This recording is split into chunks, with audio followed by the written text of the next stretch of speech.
aka responds to reports that he hired Cassper.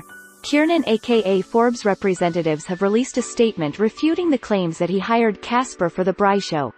In a released statement, the company said, Kiernan Forbes and his management team have become aware of insinuations that the Braai Show, of which he is the co-owner, will go ahead with a new presenter in its second season. Although not surprised by the opportunism, Mr. Forbes does not regret the lack of integrity and legal foresight by those who have sought to proceed with this incompetently sanctioned plan. The matter has been with Mr. Forbes' legal team while a resolution to the impasse was being negotiated and will now be solely in their control to expedite legal intervention. Entertainment commentator Phil Impella said, aka owns 50% of the Braai Show and is the executive producer.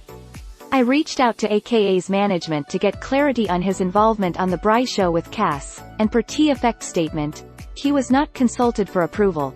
He further said, deducing from this statement and the info I have been able to gather, it would appear, the other producers on this project made an offer and signed Cassper without AKA's approval as co-owner and executive producer. Did Cassper know that AKA still owns the IP? These were people's reactions following the statement. There is nowhere in the statement where it says 50% ownership though. If he isn't funding the production and doesn't know what is being produced, how is he 50% owner? Cass will back off from this deal when he learns AKA is a part owner.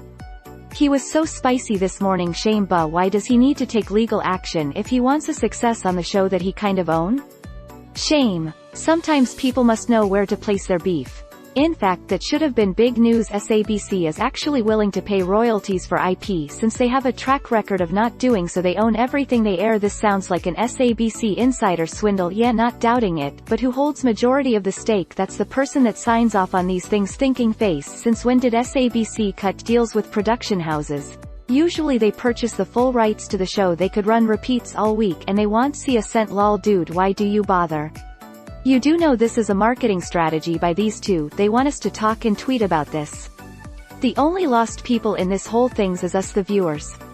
And I'm sure the two parties know exactly what is really in the clause of the contracts. You know it. Aka Worldwide is back when there is so much drama on socials. You my fave should let Cassper host that show. Eat money. Come back on season 3. Normally if the decision is 50-50% and both parties disagree on something, sponsors will be left no choice but to decide unless one of the parties get 51/49% to oppose the decision and win all disagreement. Clearly here they were stuck to 50-50%. SABC had to decide.